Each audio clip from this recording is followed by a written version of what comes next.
नमस्कार, मी पूजा नवले स्वागत करते तुमचं पुन्हा एकदा आपल्या हक्काच्या मराठी यूट्यूब चॅनलवर। तर आज आपण शिकणार आहोत आपल्या ब्लाऊजवरून आपण आरी वर्कसाठी मार्क कसं करायचं। तर आजच्या व्हिडिओमध्ये मी तुम्हाला मार्किंग कशी करतात हे शिकवणार आहे। तर चला कंटिन्यू व्हिडिओ बघत राहा।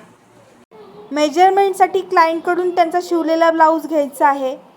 मी इथे अस्तरचा कपडा घेतलेला आहे, तुम्ही ब्लाऊज पीस सुद्धा इथे घेऊ शकता। आता इथे सिंगल घडी आहे। आता या सिंगल घडीची डबल घडी आपल्याला करायची आहे। बघा, सिंगल घडी होती त्याची आपण डबल घडी करून घेतली। व्यवस्थित डबल घडी पकडायची आहे आणि हाताने छान प्रेस करायची आहे।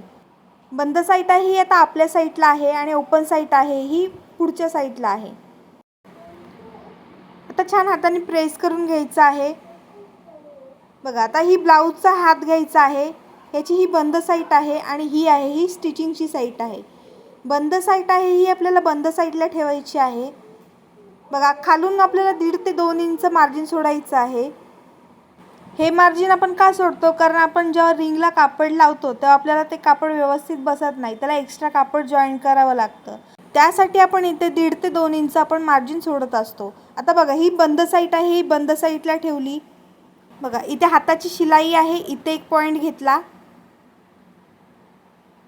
बघा, आर्महोलचा जिथे शेवटचा पॉइंट आहे शिलाईचा तिथे एक पॉइंट घेतला आणि दंड घेत खाली अशी एक मार्किंग केली। इथे 4 पॉइंट आपल्याला मिळाले।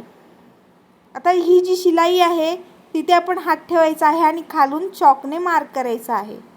व्यवस्थित शिलाईवर हात ठेवायचा आहे आणि खाली मार्क करायचा आहे। आता इथे आपल्याला आर्महोलचं माप मिळालं। इथे तर हे पॉइंट आहे ते आपण जॉईंट करून घेऊया। ही मार्किंग आहे थोडीशी डार्क करून घेऊया। इथे सेंटरला पण आपण पॉइंट घेऊया। आता पुन्हा याला आपल्याला घडी करायची आहे उलट्या साईडला।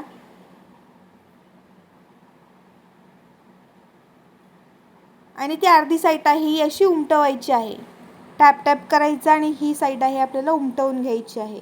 बघा, इथे साईड उमटलेली आहे, तिथे पुन्हा आपल्याला चॉकने मार्किंग करून घ्यायची आहे। इथे पुन्हा डार्क करून घेऊया, म्हणजे आपलं दुसऱ्या साईडला आपल्याला उमटवायला सोपं पडेल। बघा, ही आता एक बाही झालेली आहे आपली मार्किंग करून। आता ही सेम बाही आपल्याला दुसऱ्या साईडला उमटवायची आहे। बघा, पुन्हा आपण सरळ साईडला घडी केली। बघा, सिंगल घडी केली।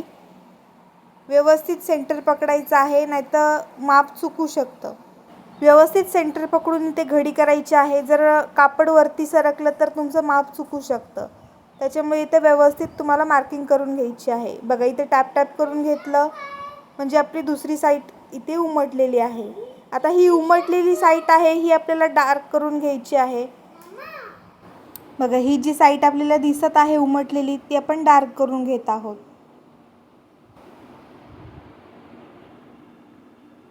या पद्धतीने आपल्याला 2 हाताची मार्किंग भेटलेली आहे।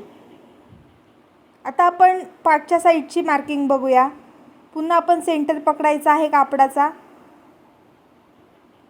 म्हणजेच काय सिंगल घडी करायची आहे। आता ही सिंगल घडीची बंद साईड आहे ही आपल्या साईडला आहे आणि ओपन साईड आहे ही पुढच्या साईडला आहे। व्यवस्थित आपल्याला घडी करून घ्यायची आहे। खालून आपल्याला 2 इंच मार्जिन सोडायचं आहे।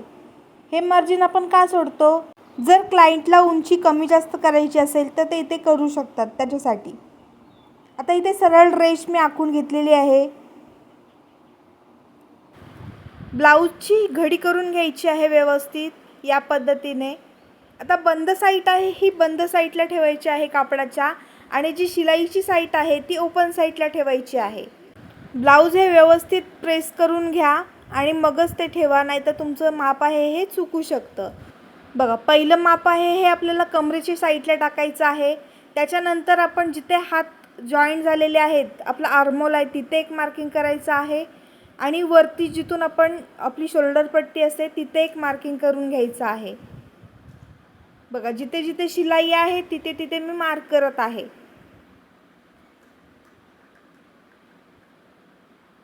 आता बघा, आर्महोलची मी मागाशी सांगितल्याप्रमाणे इथे मार्किंग करायची आहे। शिलाईवर बोट ठेवायचं आहे आणि खालून चॉकने मार्क करायचं आहे। खूप सोपी पद्धत आहे, फक्त तुम्ही प्रॅक्टिस करा, म्हणजे तुम्हाला इझिली येणार आहे.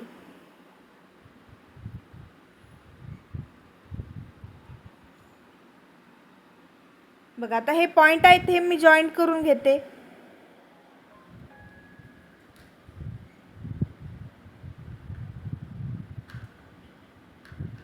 हे माप आहे हे आपण स्टिचिंगसाठी नाही वापरत आहोत, फक्त आपलं आरीवर्कचं काम करण्यासाठी आपण हे मार्किंग वापरत आहोत. त्याच्यामुळे याची स्टिचिंगची जी माप आहे ती वेगळी असणार आहेत.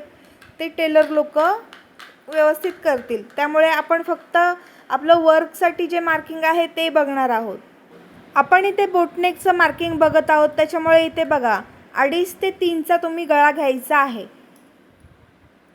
याच्यापेक्षा मोठा गळा घ्यायचा नाही, कारण हे बोटनेक आहे. त्याच्यामुळे 2.5 ते 3चाच गळा इथे घ्यायचा आहे. आता आपल्या शोल्डर पट्टीला जे माप आपण टाकलेलं आहे तिथे आपल्याला एक बॉक्स करून घ्यायचा आहे आणि असा इथे कर्ल द्यायचा आहे. आता आपण वर्क किती इंचाचं करतोय त्याच्यावर ही खालची पट्टी अवलंबून असते. जर तुम्ही अर्धा इंचाचं वर्क करणार असाल, म्हणजे शुगर बीड्स, एक 3 नंबरचा मोती, पुन्हा शुगर बीड्स अशी जर लाईन करणार असाल तर तुम्हाला इथे 1 इंच सोडायचं आहे. जर तुमची जर पट्टी 1 इंचापेक्षा जास्त असेल तर तुम्ही इथे 1.5 ते 2 इंच तुम्हाला इथे मार्किंग सोडायचं आहे. बघा आता इथे मी 1 इंचाचं मार्क करते, कारण मी अर्धा इंचाची पट्टी वर्क करणार आहे. मेजरमेंटसाठी जो ब्लाऊज आहे त्याची आपल्याला खालची जी पट्टी आहे जी गळ्याच्या खाली असते ती मोजायची आहे आणि तिचं इथे माप टाकून घ्यायचं आहे. आता आपल्याला जिथून आपण 1 इंचाचं मार्किंग केलेलं आहे तिथे पट्टी ठेवायचं आहे आणि जिथे आपण पट्टीचं जे खालची जी पट्टी असते त्याचं जे मार्क केलेलं आहे तिथे आपल्याला पट्टी पकडायची आहे आणि याचा मध्य काढायचा आहे.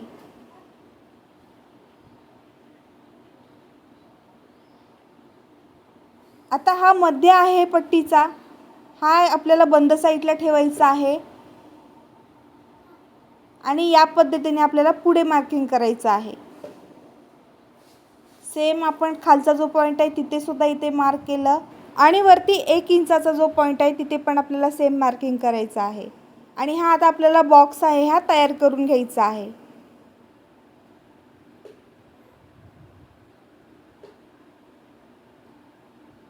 बघा हा बॉक्स आपण तयार करून घेणार आहोत.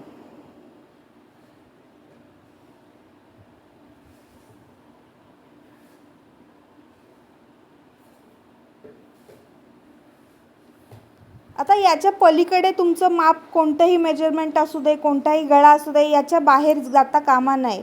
जर याच्या बाहेर गेला तर तुमचा गळा खूप खोल होऊ शकतो. त्याच्यामुळे कोणताही गळा असू दे, या पद्धतीचा गळा असू दे किंवा टेम्पल असू दे, सर्कल असू दे, कोणताही तुमचा गळा असू दे, तुम्ही या चौकोनाच्या मध्येच तो ड्रॉ करायचा आहे. टेम्पल गळा कसा असतो ते तुम्हाला दाखवते.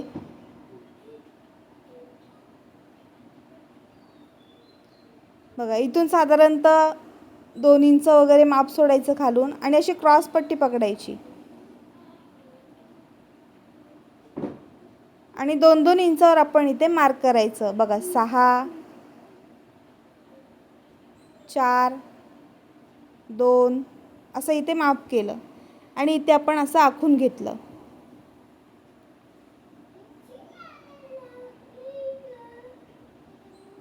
हा आहे आपला टेम्पल गळा. माझ्याकडून थोडीशी व्हिडिओ स्किप झाली त्याच्यासाठी सॉरी. क्लायंटच्या रिक्वायरमेंटनुसार आपण गळा इथे आखायचा आहे. क्लायंटला विचारायचं आहे तुम्हाला कसा गळा हवा आहे, तुमचं बजेट किती आहे, असं सगळं विचारायचं आहे. नंतरच आपण क्लायंटच्या म्हणण्यानुसार ब्लाऊज वर्क करायला घ्यायचं आहे. आता इथे आपण हाफ आहे हा ड्रॉ करून झालेला आहे. तो आपण आता पुन्हा उलट घडी करायची आणि दुसऱ्या साईडला सुद्धा उमटवून घ्यायचा. बघा इथे दुसऱ्या साईडला सुद्धा गळा उमटलेला आहे. आता हा उमटलेला गळा आहे हा पुन्हा आपल्याला चॉकने डार्क करून घ्यायचा आहे. आता आपल्याला पुढच्या गळ्याची मार्किंग करायची आहे. त्यासाठी बघा कापड थोडासा असं उलटं फिरवलं. बॅक साईडची मार्किंग आणि आपली बाहीची मार्किंग त्याच्यामध्ये बघा स्पेस आहे, तिथे आपल्याला फ्रंट नेक आखायचा आहे. फ्रंट नेकची मार्किंग करताना आपण ती उजव्या साईडची करतो, कारण डाव्या साईडला आपला पदर असतो, त्याच्यामुळे एकच साईडला आपल्याला वर्क करायचं असतं. तर तुम्हाला नेमका डावा गळा कसा मार्क करायचा याचं जर साईन हवं असेल तर तुम्ही बघा, एल अक्षर आहे हे तुम्ही लक्षात ठेवायचं आहे. नॉर्मली 6 ते 7 इंचाचा गळा असतो, त्याच्यामुळे इथे मी बघा आपल्याला एल अक्षर आहे हे आपल्याला लक्षात ठेवायचं आहे. बघा साधारणतः आपली इथे 3 इंचाचा अंतर घ्यायचं आहे.